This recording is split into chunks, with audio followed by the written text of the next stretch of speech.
A powerful burst of gamma radiation lasted a mere half second, but it released an enormous amount of energy. It was more than our sun would produce in 10 billion years. This brief flash lit up the whole sky.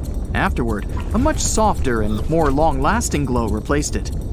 Astronomers examined the phenomenon with X-ray, radio, optical, and infrared waves.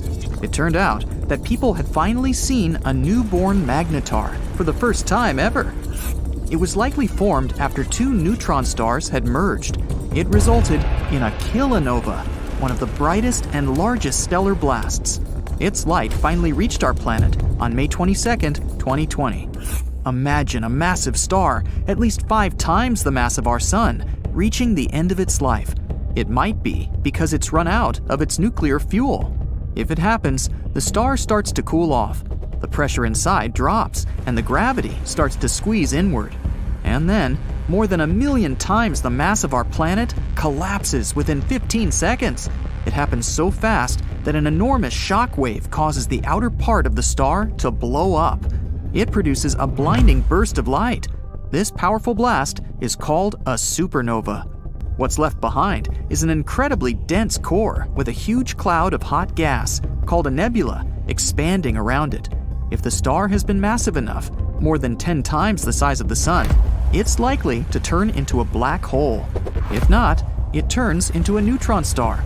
It's basically a giant nucleus, the central part of an atom.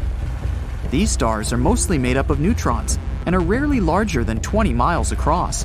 For comparison, our sun is almost 865,000 miles across, which is 109 Earths put side by side. But don't let this relatively tiny size fool you. Any neutron star is at least 1.5 times heavier than our sun and has an intense magnetic field. If you scooped just a teaspoon of this star's insides, this matter would weigh more than 1 billion tons. It's so dense that it makes neutron stars some of the most extreme objects people know about. The next stop is the black hole itself.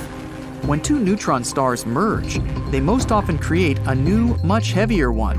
Within milliseconds, or even less, this star collapses into a black hole.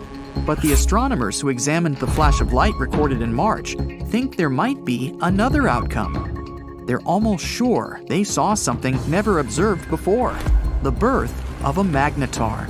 That's a rare form of a neutron star with an ultra-strong magnetic field. It's 1,000 trillion times stronger than our planet's. This field is also so powerful, it heats the star's surface up to 18 million degrees Fahrenheit. To put it simply, magnetars are the most powerful magnets in the universe. Their magnetic fields can seriously mess with the neighborhood. Atoms, unlucky enough to get close to such a star, get stretched into pencil-thin lines. If you somehow found yourself several hundred miles away from a magnetar, it would end badly for you. The magnetic field would first disrupt your bioelectricity. It means that your nerve impulses wouldn't work anymore. Even your molecules would change under the influence of the star's field. In the end, you'd pretty much vanish. If a magnetar flew within 100,000 miles from our planet, it would wipe out all the data on every single credit card in the world.